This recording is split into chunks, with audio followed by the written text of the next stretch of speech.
धर्म लाभ संदेशा में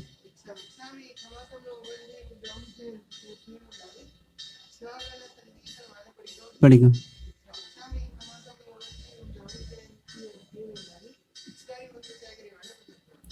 नमो अरिहंताणं नमो सिद्धाणं नमो आयर्याणं नमो उवज्झायाणं नमो लोये सौवसाहुनं ऐो पंच नमकारो सौव पावपनाशनो मंगलानं च सवेसिं परमं हवै मंगलम परमं हवै मंगलम।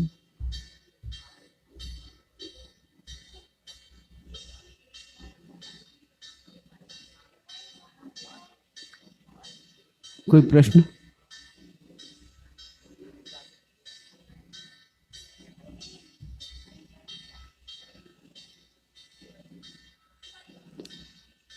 विषय चल रहा है, संसार में दो प्रकार की वस्तुएं हैं, एक जीव है और दूसरा अजीव है। अजीव तो अलग रहता है तो पहचान में आ जाता है कि अजीव है, पर जीव और अजीव पास पास रहते हैं, साथ साथ रहते हैं, तो हम पहचान नहीं पाते कि ये जीव है और ये अजीव। जैसे उदाहरण तौर पर अपन ने पहले उदाहरण दिया था कि मिठाई होती है, शक्कर अलग है तो पहचान में आती है शक्कर अलग है, बेसन अलग है तो पहचान में आता है बेसन अलग है। आप बोलते हैं बेसन को बेसन बोलते हैं और शक्कर शक्कर बोलते हैं, घी को घी बोलते हैं, पर घी बेसन और शक्कर भी मिल जाते हैं और मिठाई बन जाती है, तो पहचान नहीं पाते हैं कि इसमें बेसन अलग है और शक्कर अलग है और घी अलग है, आपको एक ही चीज दिखती है। ऐसे हमारे को भी क्या होता है कि शरीर और उसके अवयव और आत्मा ये एक साथ जब मिल जाते हैं तो पुद्गल से बना हुआ शरीर जो है वो अलग नहीं नजर आता है और आत्मा आपको अलग अनुभव नहीं आती। पर जब गहराई से, जैसे आज महाराज ने बताया, ऐसी गहराई से दृष्टि से बनाएं और देखने का प्रयत्न करें तो आंखों से नहीं दिखेगा, कान से सुने नहीं आएगा, नाक समझ में नहीं आएगा, स्पर्श समझ में आएगा, पर अनुभव हो सकता है कि इस शरीर के अंदर एक चीज और है जो जानने, देखने, सोचने, समझने का काम करती है, और एक चीज यह है जो बाहर दिखती है हमको, जो चमड़ी है, मांस है, मज्जा है, खून है, हड्डियां हैं, एक ढांचा है। ऐसे दो चीजों का भेद करते हैं और इस प्रकार से दोनों का भेद करते करते धीरे धीरे हमको अनुभव होता है कि मैं अलग हूं और ये शरीर अलग है। ठीक है ना? अब मतलब क्या है कि ये आत्मा दो प्रकार से पाई जाती है। एक आत्मा जो है प्योर फॉर्म में पाई जाती है, शुद्ध आत्मा बोलते हैं, जिसके साथ में शरीर नहीं है, कर्म नहीं है, राग द्वेष नहीं है, मोह नहीं है, बिल्कुल इनसे भिन्न है। और दूसरी आत्मा की अवस्था वो रहती है जिसके अंदर शरीर रहता है, कर्म भी रहते हैं और राग द्वेष मोह भी रहते हैं, इस प्रकार रहते हैं। इस अवस्था को बोलते हैं संसारी अवस्था। अब जिसको ये समझ में आ जाता है वो क्या करता है, अपना उत्थान करता है और संसारी अवस्था से निकल करके मुक्त अवस्था की तरफ अपने आप को ले जाता है। जिसको समझ में नहीं आता है वो क्या करता है, तो इस अवस्था से नीचे जाता है, पतन करता है और संसारी अवस्था में और नीचे जाता है, और नीचे जाता है, और नीचे जाता है और निगोद तक चला जाता है। जैसे कल बताया था कि एक बार निगोद में जाने के बाद वहां से निकलना बहुत मुश्किल है। क्यों मुश्किल है? क्योंकि वहां कोई समझने वाला नहीं है। सिर्फ आपका कर्म क्षय होगा, कर्म क्षय होगा, उस समय फिर आप निकलोगे बाहर। मतलब भोगते भोगते कर्म का क्षय करते करते आप बाहर निकलिए। निचली अवस्था में कर्मों का बंधन कम होता है और भोग ज्यादा होता है, क्षय ज्यादा होता है, धीरे धीरे करके। मतलब उसका भोग करते करते क्षय हो जाता है, भुगतते भुगतते क्षय हो जाता है।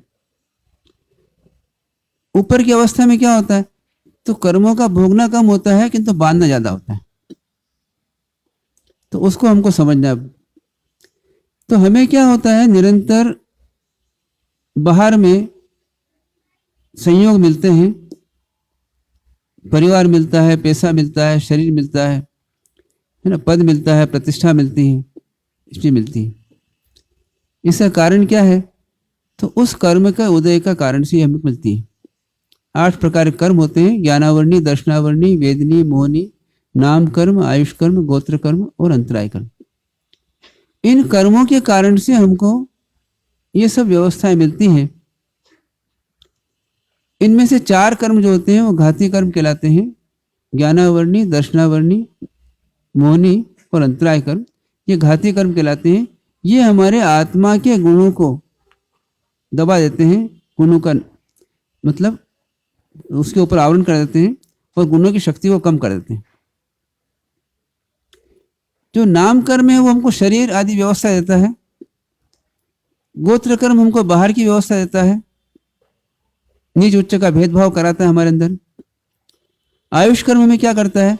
इस शरीर में हमको कुछ समय के लिए बांधे रखता है। मतलब क्या हुआ? जैसे एक समझ लें कि एक जेल का कमरा है, कल जो बताया था, जेल का कमरा है और उस कमरे के अंदर एक कैदी को कुछ समय के लिए रखा, 15 साल, 10 साल, 20 साल फिर रखा गया। ऐसे शरीर क्या है? जेल का कमरा है। इस जेल के कमरे के अंदर हमको कुछ साल रहना पड़ता है। अब ये सबकी अलग अलग आयुष रहती है। किसी जीव की आयुष 10 साल है, किसी को 15 है, किसी को 20 है, किसी को 25 है, किसी को 50 है, किसी को 60 है, किसी को 100 है, किसी को 80 है। इस प्रकार के उतने समय तक इस जीव को उसके अंदर रहना पड़ता है। अब ये जीव क्या करता है? उस कमरे को कमरा न मान करके, जेल को जेल न मान करके, और वो जेल को ही मैं मान लेता है, जो अभी अपन समझा। और उसके कारण से क्या करता है? आसपास की सामग्री से अपने संबंध बना देता है और उस संबंधों में फिर वो इच्छाएं करता है, राग करता है, द्वेष करता है, क्रोध करता है, मान करता है, माया करता है, लोभ करता है, मन की, वचन की, काया की प्रवृत्ति करता रहता है। इस प्रकार से दिन रात उलझा रहता है। जैसे उदाहरण लेते हैं कि आपको दुकान मिली, काय से मिली आपको दुकान? तो पुराने पुण्य कर्म के उदय से आपको दुकान मिली। एक आदमी को ठेला मिलता है और एक आदमी को अच्छी बड़ी दुकान मिलती है। काय से मिलती है? तो उसके पूर्व के कर्म का उदय है, पुण्य कर्म का उदय है, उससे मिली। अब मिले तो पुण्य कर्म के उदय से है और मान ली कि मेरी है। अब पूरे जीवन उसी में उलझा रहता है, उसी में जीवन रहता है। कुछ माल लाता है, कुछ खरीदता है, कुछ बेचता है और आकुल व्याकुल होता रहता है, दुखी सुखी होता रहता है और दिन रात नए नए कर्मों को बांधता रहता है। तो ऐसे ही हमारे को क्या है?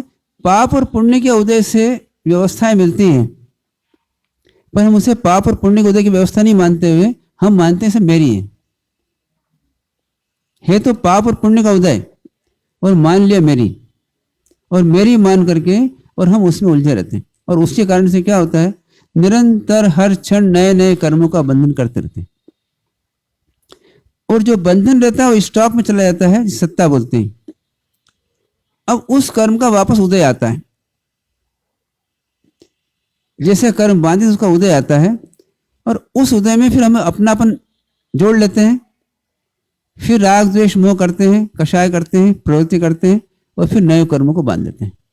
ऐसी श्रृंखला हमारी अनादिकाल से चली आ रही है कि नए कर्म का उदय आता है, उस नए कर्म के उदय के अंदर हम कुछ भाव करते हैं, कषाय करते हैं, भाव करते हैं और उस भाव के कारण से फिर नए कर्म का बंधन हो जाता है। फिर वो सत्ता में रहते हैं, फिर उनका उदय आता है, फिर हम उस उदय के अंदर फिर जुड़ जाते हैं और फिर हम उसका कर्म चलता रहता है। किस्मत मेरी ऐसा मानते हैं। किस्मत मतलब क्या चीज हुई? नहीं, किस्मत क्या चीज हुई? पाप पुण्य का उदय किस्मत मान लिया आपने?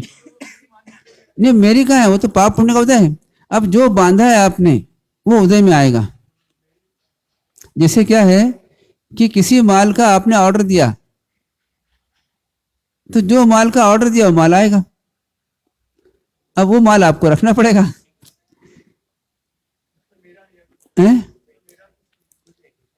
ये पाप पुण्य का जो पहले किया था आपने, कर्म किया था, उस कर्म के कारण से ये कर्म बंधे थे, और बंधे थे तो उस कर्म के कारण से मिला। अब आपने क्या मान लिया, कर्म मेरा है और मेरा कर्म है तो मेरा उदय है। ऐसा नहीं, ये आपने भूल करी। एक्चुअली कर्म कैसे बंधे थे, आपने राग द्वेष मोह किया था, कषाय करी थी, मनोचिन काय क्रिया करी थी, उसके कारण से कर्म स्वयं आके जुड़ गए, और ये कर्म अब आपको दुख दे रहे हैं, और आप मान रहे हैं सुख देने वाले हैं, इसलिए अपना मान लेते हैं ना। क्या होता है एक्चुअली, कर्म का उदय आता है, उस उदय में हमारे को भ्रम होता है, जिसे मोह बोलते हैं अपन, मिथ्या मान्यता होती, तो जैसा है वैसा नहीं मानते, उल्टा मान लेते हैं। कर्म के उदय से आपको पत्नी मिली तो आपने मान लिया पत्नी मेरी है और सुख देगी मेरे को, फिर जिंदगी और दुखी होते रहते हैं कि भैया सुख नहीं देती, मेरे को सुख नहीं देती। भैया वो कर्म का उदय है, वो सुख दुख देगा ही नहीं आपको, और आप सुखी दुखी होते रहते फालतू में, और नए कर्म बांधते रहते हो। अब उससे लड़ते रहते हो, सुख दे मेरे को, और वो देती नहीं है, क्योंकि वो उदय नहीं ना आपका सुख का। तो इस प्रकार से हमारे को नए नए कर्म जो है, इनके अंदर हमारे भ्रम से जुड़ जाते हैं, और जुड़ करके हम अपने आप को नए कर्म बांध देते हैं। जस्ती बात ये।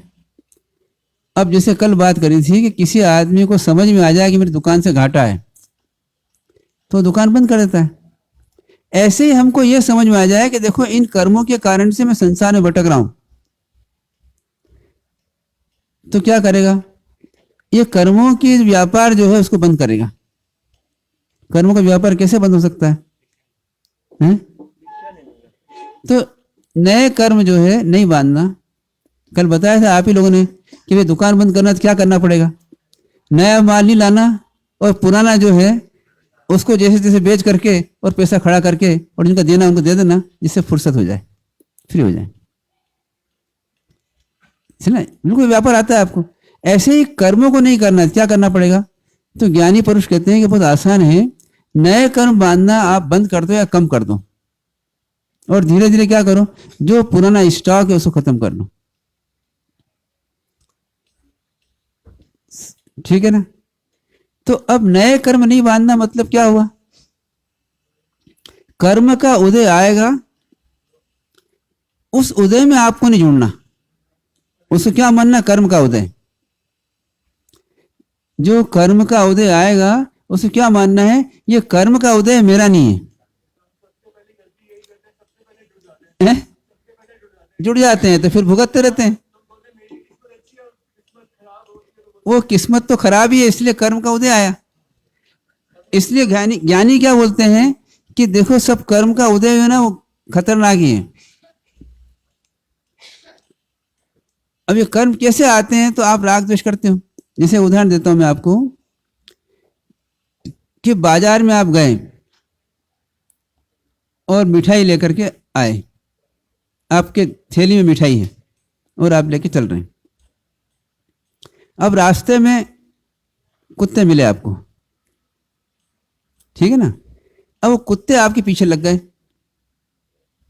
आपके घर में आ गए। अब कोई पूछे कुत्ते किसके हैं, क्या बोलेंगे आप? हैं? अब कोई कुत्ता सुंदर हो तो क्या बोलेंगे, मेरा है, मेरे। अब वो कुत्ते आपके पीछे लगे रहेंगे, कब तक पीछे लगेंगे? अब उनको भगाना क्या करना पड़ेगा? वो मिठाई के लिए आए हैं कुत्ते, आपके लिए नहीं आए, पर आपने गलती से मिठाई खरीदी है इसलिए आपके पीछे लग गए वो, पर आपको भ्रम हो गया कुत्ते मेरे हो गए। हाँ, आप पीछे चल रहे हैं, अपने में रहे, लोग भी कहीं देखो इनके कुत्ते जा रहे हैं इनके साथ से। ऐसे ही हम इस संसार में क्या होता है कि हम संसार जीते हैं और संसार में कर्म भी है। आप राग द्वेष मोह करते हो, कषाय करते हो, इच्छाएं करते हो, चिंताएं करते हो, मनोवचन काय क्रिया करते हो, तो ये जो कर्म आसपास हैं हमारे छोटे परमाणु के रूप में, ये हमारे साथ आ जाते हैं। तो ये कर्म किसके हुए, हमारे हुए कि नहीं हुए? तो अब हम क्या, हमारे कर्म हमारे हैं? वास्तव में कर्म हमारे नहीं है, हमारी गलती के कारण से हमारे साथ बन गए। हमारी गलती के कारण से ये हमारे साथ बंध गए। अभी बंध गए तो उदय में आएंगे और जुड़े रहेंगे आपसे, उदय में आके खिड़ जाएंगे फिर। तो ऐसे के ऐसे कर्म बांधते समय हमें ख्याल रहे कि देखो हमारे कर्म जो है, हमको कर्म कैसे बनते हैं, तो हमारी गलती के कारण हमारे कर्म बन जाते हैं। जैसी ये बात है आपको, तो क्या करना पड़ेगा, कर्म का बंधन कम करना, जिससे हम जल्दी से जल्दी मुक्त हो जाए। पर कौन चाहेगा ये, जो ये मानेगा कि देखो मेरी आत्मा जो है इन कर्म के कारण से संसार में भटक रही है। जिसको ऐसा लगे कि देखो मेरी गलती से मैं इस जेल में आया हूं, तो आगे क्या करूं, मैं गलती नहीं करूं। भाई जेल खाने में कोई आदमी फंस जाए और समझदार आदमी हो तो क्या देखेगा, देखो मैंने जरा सी गलती करी, इस कारण जेल भुगतना पड़ रही है, तो आगे से ये गलती नहीं करना मेरे को। पर कुछ कैदी ऐसे होते हैं जिनको समझ में नहीं आता है, तो वो क्या करते हैं, जेल से निकलते हैं फिर वही गलती करते हैं, चोरी करते हैं, जेल चले जाते हैं, फिर निकलते हैं फिर चोरी कर लेते हैं। बोले अब करें क्या। तो ऐसे संसारी लोग भी क्या करते हैं, अब करें क्या, कर्म तो बनते ही हैं, बांधेंगे हम तो, अब खाए पिए नहीं, रहे नहीं, क्या करें, परिवार नहीं बसाएं, क्या करें। हैं? जेल जेल नहीं लगती और गलती गलती नहीं लगती है, तो उस आदमी को क्या करना चाहिए बताओ। परमात्मा क्या बोलते हैं, इसको घूमने दो संसार में, इसकी अब योग्यता पक्की नहीं है। जिसकी योग्यता पक जाती है उसको सही लगता है अब जेल में नहीं जाना। समझदार आदमी को एक बार भी जेल में अगर नाम भी आ जाए तो जेल ले जाएंगे तो काम नहीं करेगा। एक बार एक आदमी ने क्या किया कि गलती से कोई चोरी का सामान खरीद लिया, चांदी सोना खरीद लिया गलती से। अब उसको पता लगा कि क्या है कि मेरे पास पुलिस आने वाली है पकड़ने के लिए। अब दो ऑप्शन है, उस सामान को रखना अपनी दुकान पे कि नहीं रखना है, नहीं रखेगा, अरे पैसे दे खरीदा है, बहुत महंगा सामान है। उस आदमी ने क्या किया, उसकी पोटली बांधी और एक से कहा कि भैया, उसके साथ में वो मिर्ची नींबू बांधते हैं दुकान पे, जिससे वो आदमी समझ नहीं पाए, और उससे कहा कि जाके कुएं में डाल देना, तो बच गया वो, नहीं तो फंस जाता, जेल में जाना पड़ता, इज्जत भी जाती है और माल भी जाता है। तो समझदार आदमी क्या करता है, जेल में जाने के पहले अपने आप को बचा लेता है। बहुत समझदार आदमी होते हैं ना, वो क्या करते हैं, कर्म का उदय आया उसके पहले कर्म निर्जरा कर देते हैं। कर्म उदय में आने वाला है, उसको खत्म करो, पहले से निपटा दो। कर्जा लिया है किसी से, वो मांगने आए उसके पहले पहुंचा दो, जिसे दुकान में मांगने वाला नहीं आना चाहिए है? तो इस प्रकार की सोच बनाना हमारे को। तो हम आत्मा हैं और हमारी आत्मा की गलती के कारण से, राग द्वेष मोह के कारण से हमारे को कर्म बनते हैं। तो क्या करना, हमारे को इन राग द्वेष मोह को, कषाय को, प्रवृत्ति को कम करते रहना। अब इन सब का मूल कारण आपको बताया था कि मिथ्या दृष्टिकोण, गलत दृष्टिकोण। उस आदमी ने उस जेवर खरीदे तो क्यों खरीदे, उसको लगा कि इससे फायदा होगा, है ना, 1 रुपए का माल 8 आने में मिल रहा है, बहुत फायदा होगा, खरीद लिया उसने गलती से। अब वही मिथ्या मान्यता रखता तो जेल में जाता, समझ में आ गया उसको, उसने फेंक दिया। तो ऐसे कैसे जो है, ये उठा नहीं है, तो ऐसे कैसे समझदार आदमी क्या करता है, गुरु महाराज कहते हैं, भगवान कहते हैं, तो समझ जाता है कि भैया देखो मेरे को कर्मों का बंधन क्या करना, नहीं करना, कम से कम करना। तो जिस व्यक्ति की दृष्टि खुल जाती है, जिसको समझ में आ जाता है कि मैं आत्मा हूं और मेरे को कर्मों का बंधन नहीं करना, तो एकदम बंद नहीं हो सकता, वो क्या करे, कर्मों के बंधन को कम करेगा। तो जीवन के कार्यों को 3 भागों में विभाजित करेगा, एक अति आवश्यक कार्य, एक आवश्यक कार्य और एक अनावश्यक कार्य। इस 3 भागों में डिवाइड कर लेगा। अनावश्यक कार्यों के अंदर, अनावश्यक कार्यों के अंदर कर्म बंधन होता है, तो बिना काम भी होता है ना, कोई मतलब ही नहीं है उसका, और कर्म बंध करते हैं। तो क्या करता है, वो अनावश्यक कार्यों के द्वारा होने वाले कर्मों के बंधन को कम कर देता है, बंद कर देता है। ये काम नहीं करना।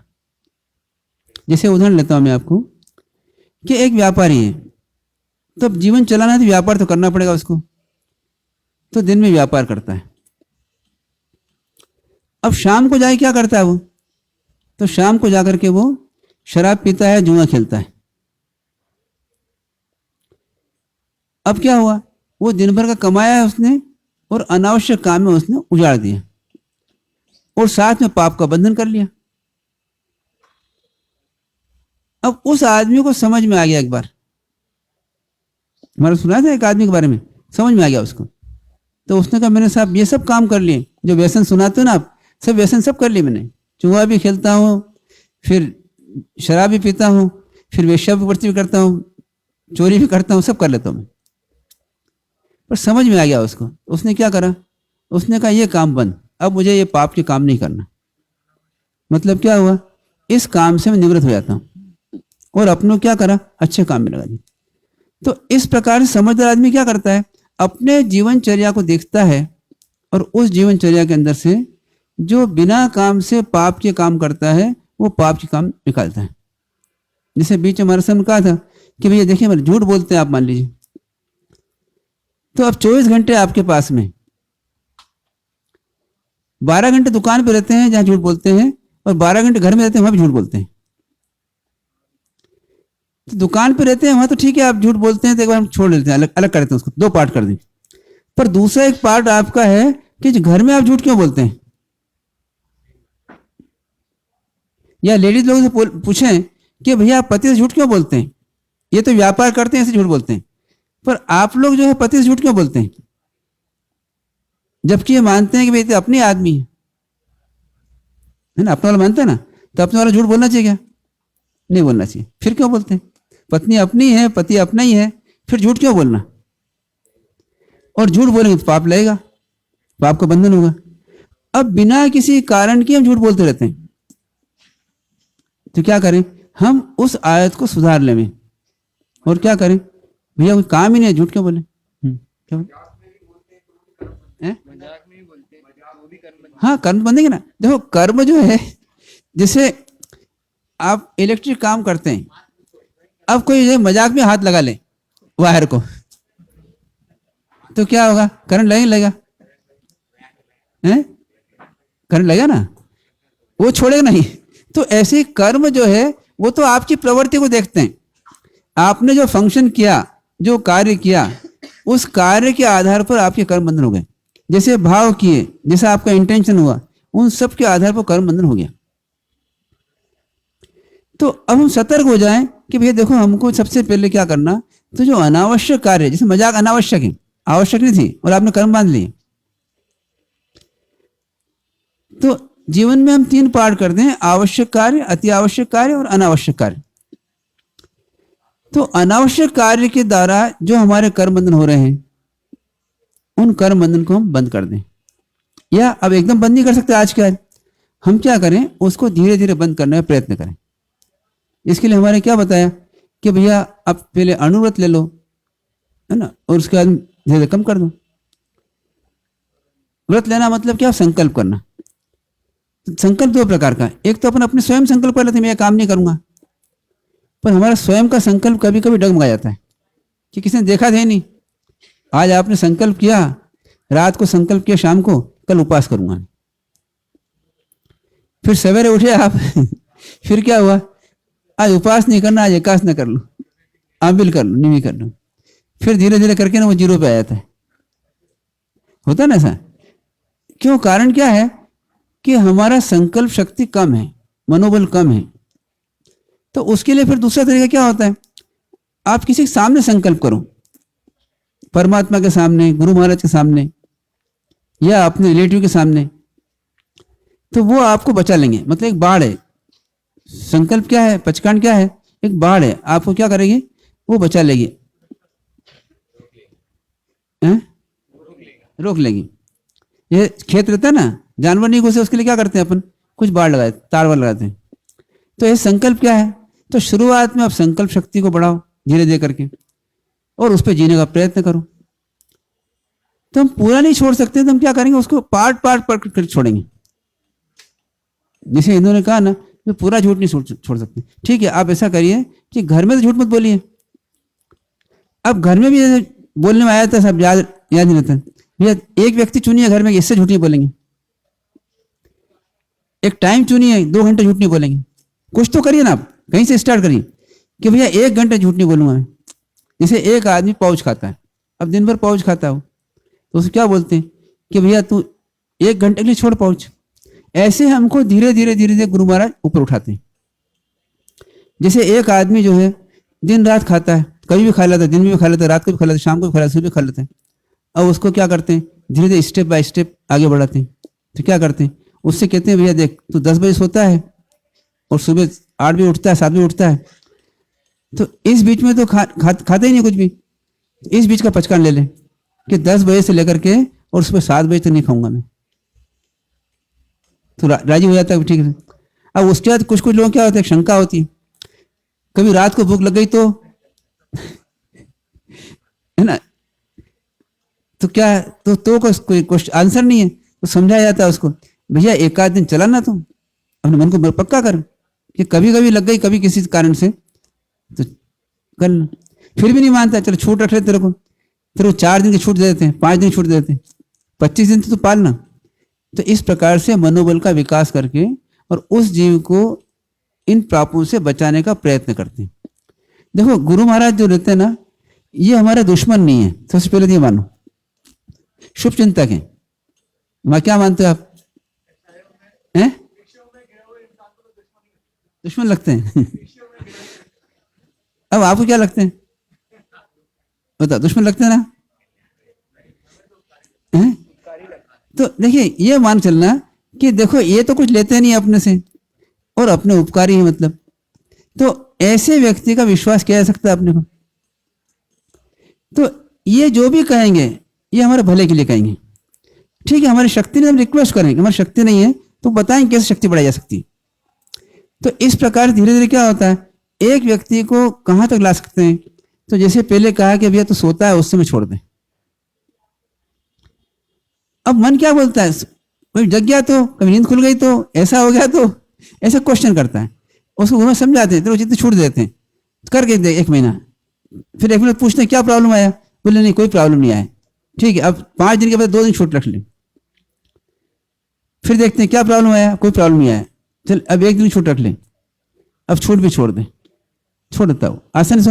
क्या होता है, इस प्रकार की साधना से हमारा मनोबल बढ़ जाता है, ठीक है ना, हमारा कॉन्फिडेंस बढ़ जाता है। फिर क्या बोलते हैं, भैया तू 10 बजे से छोड़ता ही है, अब ऐसा कर 9 बजे से छोड़ दे, 1 घंटा पहले छोड़ देना और क्या है। फिर कहते हैं भैया तू 9 बजे तक छोड़ता है, अब 8 बजे छोड़ दे, फिर 8 बजे छोड़ दे, 7 बजे छोड़ दे, फिर 6 बजे छोड़ दे।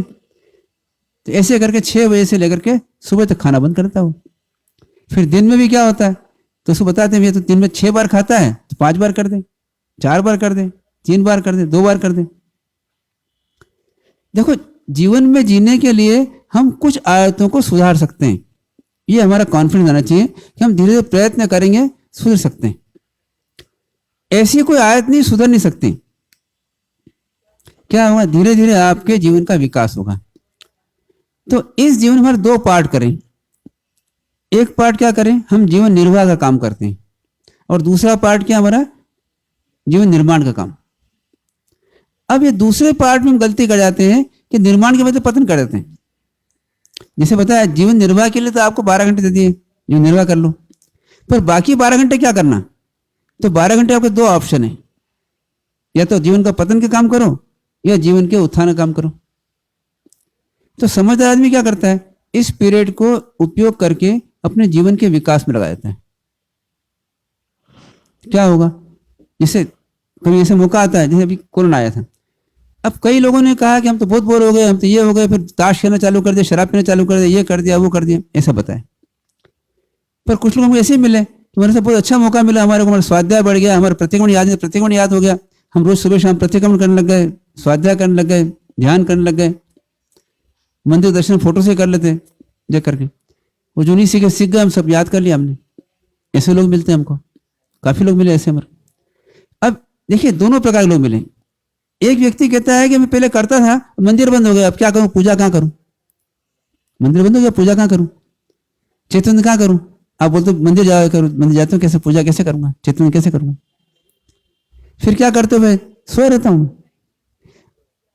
अब भैया उसके बदले आप सामायिक कर सकते हो, माला गिन सकते हो, जाप कर सकते हो, ध्यान कर सकते हो, स्वाध्याय कर सकते हो। तो इस प्रकार से जीवन का कुछ समय हमको क्या करना चाहिए, अपने को अच्छे कार्य में लगाने का प्रयत्न करना चाहिए, जिससे हमारा जीवन का विकास हो सके।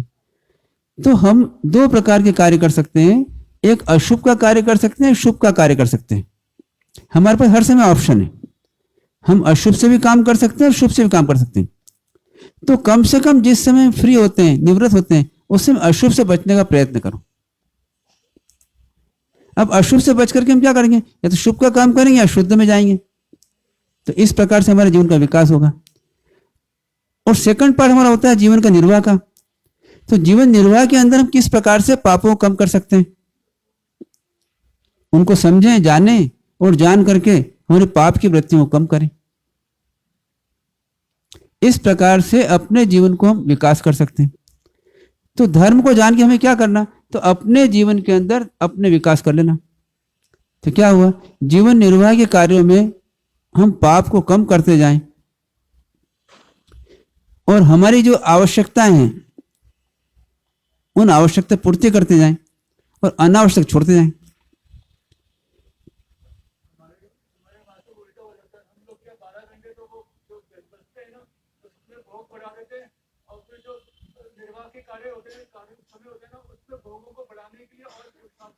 हाँ, तो अब ये गलती है अपनी। अब इससे हमको ऐसा फीलिंग होवे कि हमारा पतन हो रहा है, हमारा नीचे गिर रहे हैं, तो हम क्या करेंगे, पतन को नहीं होने देंगे। समझदार, देखो हम समझदार बन जाएं।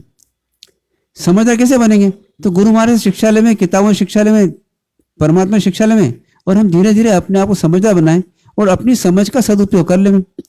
तो जिस कार्य से हमारा पतन हो रहा है उस कार्य को हम बंद कर दें। भैया आपकी कोई गलत आदत पड़ गई है तो क्या करें, हम गलत आदत निकाल लें।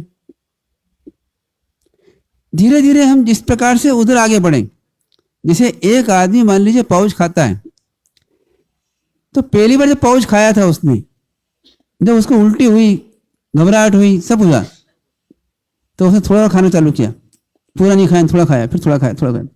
धीरे धीरे करते करते वो एक पाउच पे आया, एक पाउच से 2 पे आया, 2 से 3 पे आया, 3 से 4 पे आया, 4 से 5 पे आया। और ऐसे लोग मिलते हैं हमारे को जो 25-25 पाउच खाते थे भर के। एक भाई से हमने कहा कि भैया ये पाउच खाना छोड़ दे, पर नहीं छोड़ सकता। उसको कितना हमने मतलब प्रेशराइज किया, ये समझ लो, ये समझाया, नहीं समझो। उससे पहले हमने कहा भैया तो महीने में 15 दिन छोड़ दें, नहीं हमारे साथ बिल्कुल नहीं छोड़ सकते 15 दिन। तो ठीक है ना, 15 दिन से हम आए, हम बार्गेन करते रहे उससे कि 15 दिन में छोड़ दूं, 10 दिन छोड़ दे, 5 दिन छोड़ दें, मतलब 2 दिन छोड़ दें, 1 दिन छोड़ दें महीने में, वो नहीं छोड़ सकता। कितना मतलब उसकी सोचिए, उसकी आयत, उसके संस्कार कितने गाढ़ हो गए। आदमी भला है, सब बात मानता है हमारी, पर वो बात नहीं मानता है। उसको ये कहा कि तेरे को ऐसे कर, महीने में जो है ना मत छोड़ तू, हम कहते हैं तू इतने 55 ले ले, उतने छूट देते हैं। महीने में तेरे को 31 दिन की छूट देते हैं, अब 55 ले ले। बताओ कितनी छूट देंगे, बता, इससे ज्यादा। जब 31 का महीना हो तो 31 दिन छूट तेरे को, कि किसी कारण तुम खा लिया तो भी छूट है, पर तू छोड़ने का प्रयत्न कर, नहीं छोड़ सकता है? नहीं क्या नहीं, बाहर बात कर, बाहर बात कर। हाँ। पर फिर क्या हुआ, धीरे धीरे जब समझ में आया तो वो आगे बढ़े, और समझ में आते आते ये हुआ, अब मिले तो बोले कि पूरा छोड़ दिया हमारे साथ, आप जो कहते थे मैंने पूरा कर लिया। धीरे धीरे कॉन्फिडेंस आता गया। तो व्यक्ति का मन धीरे धीरे जब समझदार होते जाता है, समझता जाता है, तो आगे बढ़ते जाते हैं। इसलिए क्या बताया, भाई जानो, समझो और समझ करके मानो और मान करके जियो। तो ऐसे हमारे जीवन को अच्छा बनाना, ये हमारा पहला कर्तव्य है। ठीक है ना। तो सबसे पहले अनावश्यक कार्यों से अपने आप को निकालना। जो हमारी गलत आदतें हैं चाहे बोलने की हो, चाहे खाने की हो, चाहे सोने की हो, चाहे नशा करने की आदत हो, या बोलने की आदत हो, बात करने की आदत हो, जो भी हमारी आदत है उसको हमको कम करते करते निकालना। नहीं तो क्या होगा, हमारे तत्व ज्ञान का समय नहीं मिलेगा हमको। अब जब हम अनर्थ, इसको क्या बोलते हैं हमारे यहाँ पर, अनर्थ त्याग। अनर्थ त्याग मतलब बिना कारण से जो अनर्थ है, जो आपको नुकसान करने वाले हैं, उन कार्यों का त्याग कर दो। जो वर्तमान में नुकसान दे रहे हैं और बाद में नुकसान देंगे, ऐसे कार्यों को आप छोड़ दो। ये कार्य क्या होता है, हमारी आदत बन जाते हैं, संस्कार बन जाते हैं, उनको छोड़ दो। फिर धीरे धीरे धीरे धीरे क्या करें, तो हमारे कार्यों को अपने आत्म कल्याण के मार्ग में लगाएं। मतलब अशुभ से बच करके हम शुभ कार्यों में लगाने का प्रयत्न करें, और शुभ से फिर शुद्ध में जाने का प्रयत्न करें। ये हमारा कार्य है। मतलब क्या हुआ, दुकान का माल बेचना है तो पहले जो है धीरे धीरे बेचो, फिर बाद में बिना दुकान के रह जाओ, मतलब माल खरीदना बंद कर दो पूरा। पहले थोड़ा खरीदो, फिर धीरे धीरे खरीदना बंद कर दो। तो ऐसे ही कर्मों का बंधन जो है पहले धीरे धीरे कम करो, और कम करके हम फिर जो है जीरो पर लाएंगे। तो अब जीवन निर्वाह के लिए हमें क्या करना पड़ता है, तो जीवन निर्वाह के लिए जो हमारा परिवार है, जो हमारी व्यवस्था है, उस व्यवस्था में आपको जीना, ये आवश्यक कर्तव्य हो गया। पर हम इससे बढ़ाए नहीं। अब जो पाप के कार्य हम कर रहे हैं, उस पाप के कार्य को और इंक्रीज नहीं करें। मतलब क्या, एक लिमिट बांध दी। तो पहले जब नहीं समझते, जब असीम काम करते थे, अब कैसे हो गए, हम सीमित काम में आ गए, सीमित पाप में आ गए। पहले असीम पाप थे, क्योंकि इच्छाएं से पाप करते थे। इच्छाएं कितनी रहती हैं, इच्छा अनंत रहती है, इसलिए उस बंधन को क्या बोलते हैं, अनंत अनुबंधी बंध। कि अनंत का बंध करते थे। जाना कहीं नहीं है आपको, पर कल्पना में आप घूमते रहते हैं, अमेरिका जाना, ये करना, वो करना, वो करना, मतलब आकाश से पाताल तक। तो इच्छाओं के आधार पर जीते हैं, तो हम इच्छाओं के कारण दुखी भी होते हैं। इसलिए क्या करें, इच्छाओं को कम कर दें। तो अनावश्यक कार्यों की इच्छाएं बंद कर दी हमने, अनावश्यक पाप को कम कर दिया हमने। ये हमारी पहली स्टेप है। इसमें कोई दिक्कत है किसी को? और फिर जो समय बचता है हमारे पास में, अब वो निवृत्ति का समय हो गया। हमारे दो ऑप्शन हो गए, एक प्रवृत्ति वाला समय, एक निवृत्ति वाला समय। उस निवृत्ति वाले समय को हम क्या करें, तो अपने को कहीं न कहीं धर्म से जोड़ने का प्रयत्न करें, और आगे चल करके मोक्ष मार्ग से जोड़ने का प्रयत्न करें। ठीक है। फिर जो हमारी प्रवृत्ति चल रही है, उस प्रवृत्ति के अंदर हम जितने पाप के कार्य करते हैं, उस पाप के कार्यों को कम करते जाएं। इसी गहराई में जाएंगे, हम क्या बोलेंगे, उसका मोह कम करते चले जाएं, और उन कार्यों को मोह कम करके और कम करते चले जाएं, अटैचमेंट कम करते जाएं, आसक्ति कम करते जाएं। सब चीज जो है धीरे धीरे साधना करते करते हम साध सकते हैं। जैसे बताया कि पाउच वाला पाउच बंद कर सकता है, एक मिठाई खाने वाला मिठाई बंद कर सकता है। मतलब हर कार्य जो हमारे को कम करना है, तो धीरे धीरे करके हम कम कर सकते हैं, और हमें कॉन्फिडेंस बढ़ा सकते हैं। इस प्रकार से हमारे प्रवर्तिक जीवन में कितना जीवन आ जाना चाहिए कि हमारी जो अति आवश्यकताएं हैं वो पूर्ति कर लें, और हम जीवन जी लें। मतलब क्या हुआ, देखो, जब नहीं समझते हैं तो हमारे आवश्यकताएं बहुत दिखती है, इच्छाएं बहुत दिखती है। तो हमारा वर्किंग जो होता है, हमारी कार्यशैली होती है, वो डिजायर बेस होती है, इच्छाओं के अनुसार होती है। आवश्यकता नहीं है हमारी, पर इच्छा है। देखिए, पहले की भूमिका में क्या होता है, फर्स्ट भूमिका के अंदर हमारी आवश्यकता नहीं है, पर इच्छा है, इसलिए इच्छाओं कारण करते हैं हम। जैसे संजय गांधी था, है ना, उसकी आवश्यकता नहीं थी कि उसको कार्य चाहिए, बहुत कार्य थे उसके पास, पर वो डिजायर बेस जी रहा था कि उसे इच्छा है कि नई कार आई है ना, मैं चलूंगा इसको। तो किसी कार है, उठा के ले जाता है, किसी भी कार, और इसी प्रकार से एक्सीडेंट हो गया इसका चक्कर में। तो अब सोचिए, मतलब एक इच्छाओं के आधार पर जीना, और दूसरा क्या होता है, आवश्यकता के आधार पर जीना।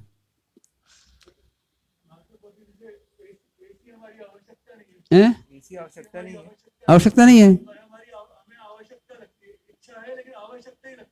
हाँ, तो ये आवश्यकता लगती है आपको, तो अब मन को समझा सकते हैं आप कि भैया ये आवश्यकता नहीं है, ये हमारी इच्छा हो गई। ठंड का मौसम है और ठंड में एसी चला रहे हैं, मतलब क्या हुआ कि टेम्परेचर पहले ही कम है और आप अंदर कम टेम्परेचर कर रहे हैं। बाहर भी 20 डिग्री है और अंदर एसी में 20 डिग्री टेम्परेचर आपका, तो आप स्विच ऑफ कर सकते हैं और दरवाजा खोल के जी आराम से फ्रेश एयर में। तो इसलिए सेकंड तरीका क्या होता है, नीड बेस्ड वर्किंग होता है। एक डिजायर बेस्ड वर्किंग है जीवन का और एक नीड बेस्ड वर्किंग है, एक आवश्यकता अनुसार जीना और एक जो इच्छा के अनुसार जीना। कौन सा वर्किंग अच्छा है? नहीं, अब ये भ्रम निकालना पड़ेगा ना। जैसे पेट में आप खाते हो तो एक आदमी इच्छा के अनुसार खाता है ना, जिस चीज की इच्छा होती है वो खा लेता है, जिसकी कुछ खा लेता है, तो उसका पेट हमेशा खराब रहता है और दुखी होता रहता है। और एक व्यक्ति ने आवश्यकता समझी, इतनी आवश्यकता है, तो क्या होगा, वो आवश्यकता करेगा।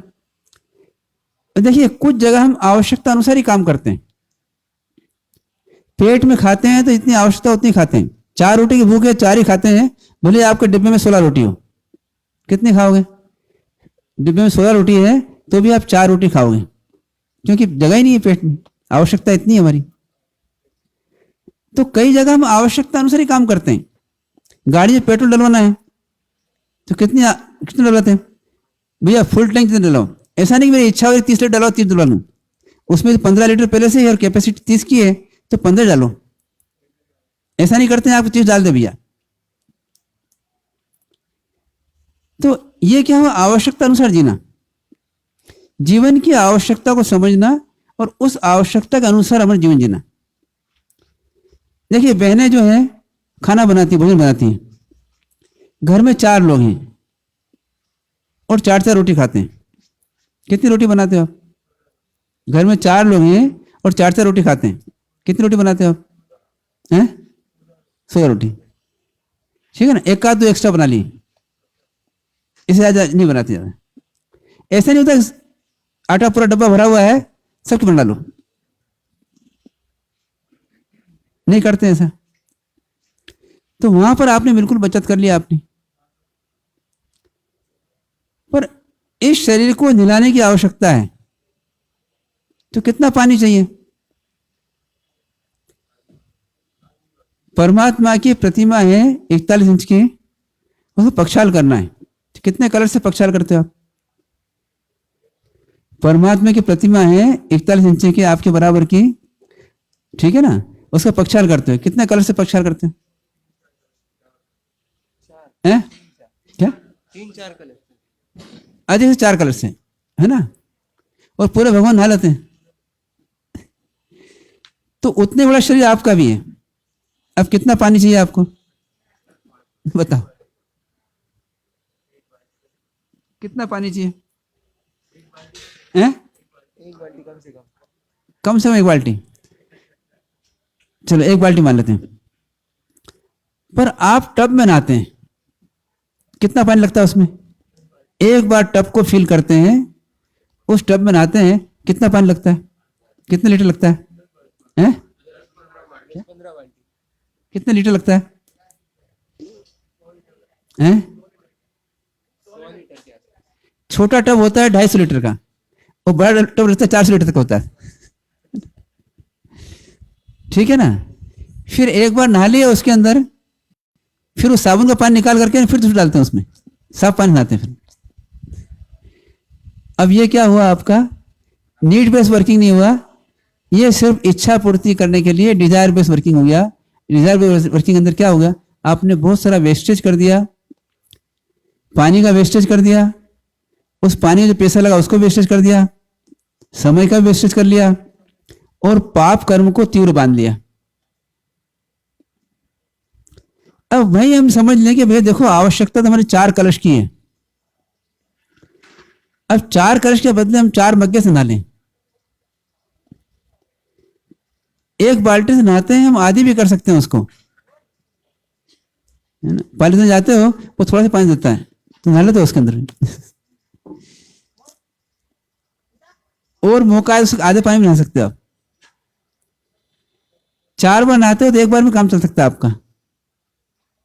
ऐसे हम आवश्यकता कितनी है उसको देखें और उतनी ही पाप करें, उससे अधिक पाप नहीं करें। क्या होगा, धीरे धीरे हमारी पाप की वृत्तियां कम हो जाएगी। हर जगह पे ले लीजिए आप। देखो व्यापार में भी क्या होता है, 2 तरह के व्यक्ति होते हैं। किसी से फंड्स लेते हैं तो एक डिजायर बेस वर्किंग करता है, बस आ रहा लेते जाओ, इससे जरा नहीं अपना फंड जरा नहीं लेते जाओ। फिर क्या होता है, ब्याज बढ़ जाता है और उतना फंड का यूज नहीं है तो कमाई नहीं होती है, और कमाई नहीं होती है तो घाटा होता है, और घाटा होता है क्या होता है, एक समय ऐसा आता है क्या पूंजी चली जाती है। दिवाला क्यों निकलता है, ये किसका निकलता है, दिवाला किसका निकलता है, मतलब वो इनकम नहीं हो रही है और खर्चा ज्यादा हो रहा है।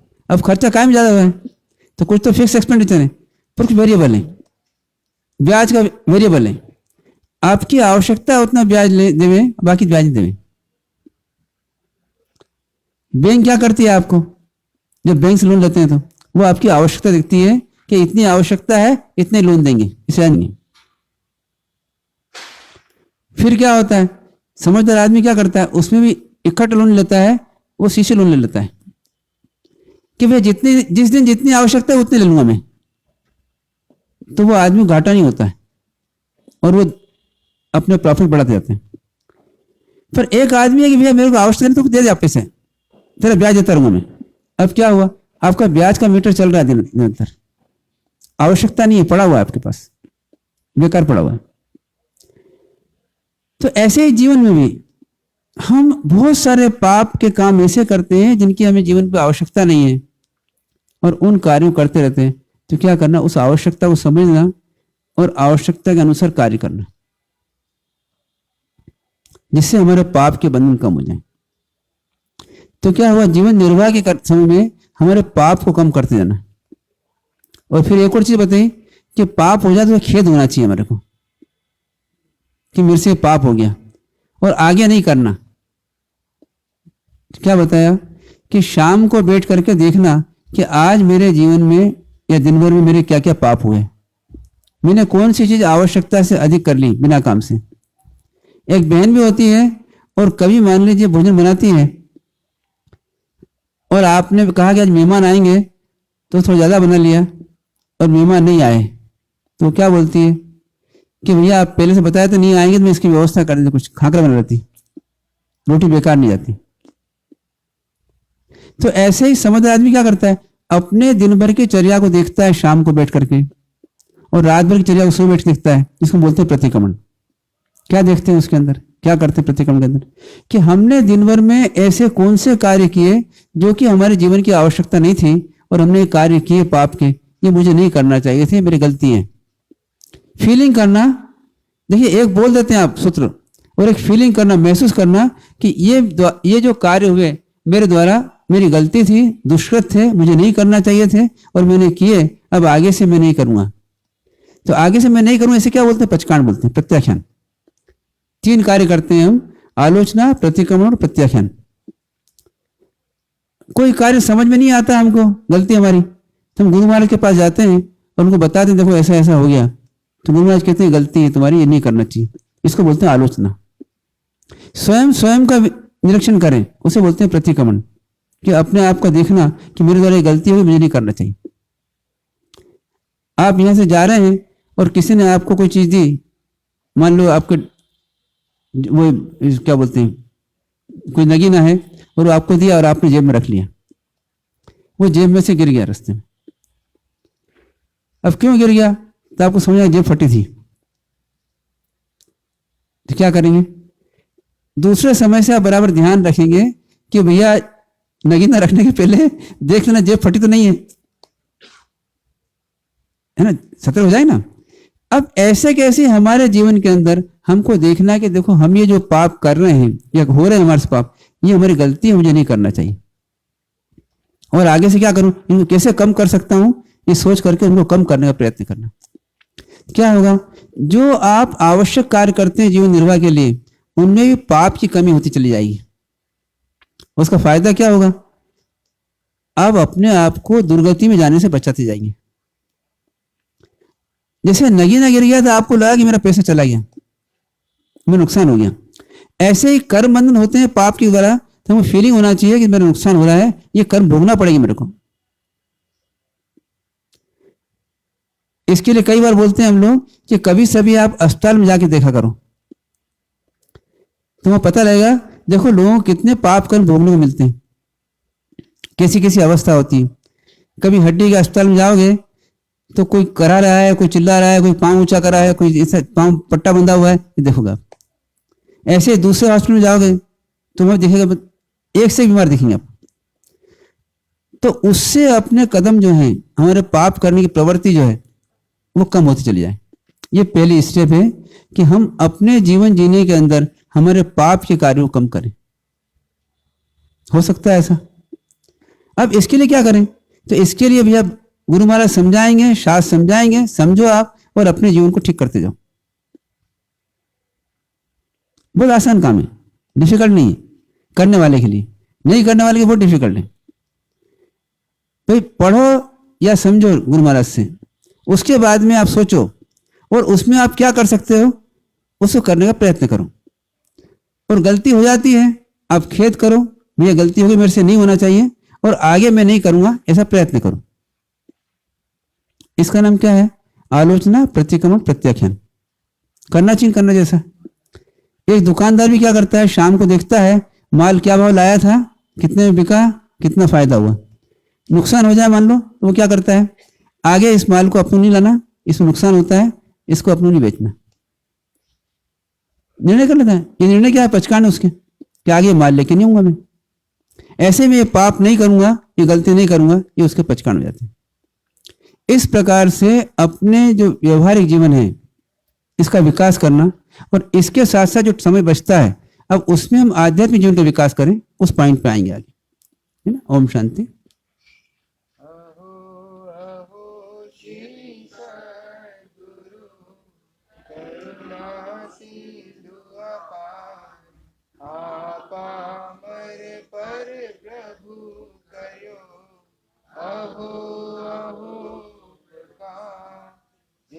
स्वरूप समझा बिना पायो दुख अनंत, समझाव्यो ते पद नमो श्री सद्गुरु भगवन परम पुरुष प्रभु सद्गुरु परम ज्ञान सुख धाम, जेहने आप्यु भाननी तेहने सदा प्रणाम, देह छटा जेहनी दशा करते देहाती ते ज्ञानी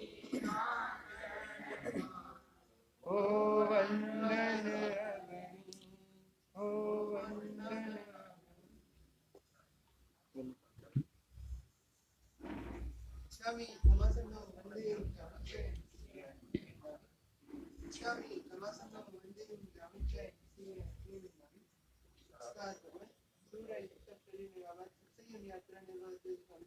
जागरूक है वर्तमान योग।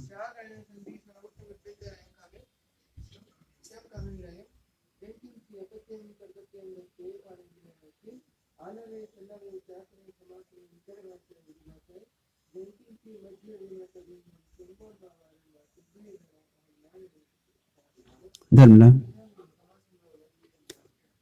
चत्तारि मंगलम, चत्तारि मंगलम अरिहंता मंगलम सिद्धा मंगलम साहु मंगलम केवली पुनः मंगलम, चत्तारि लोकोत्तम अरिहंता लोकोत्तम सिद्धा लोकोत्तम साहु लोकोत्तम केवली पुनः लोकोत्तम, चत्तारि शरणं पवज्जामि अरिहन्ते शरणं पवज्जामि सिद्धे शरणं पवज्जामि साहु शरणं पवज्जामि केवली पुनः धम्मं शरणं पवज्जामि, सर्वमंगल मांगल्यं सर्वकल्याण कारणं प्रधानं सर्वधर्मनं जैनं जयति शासनम्।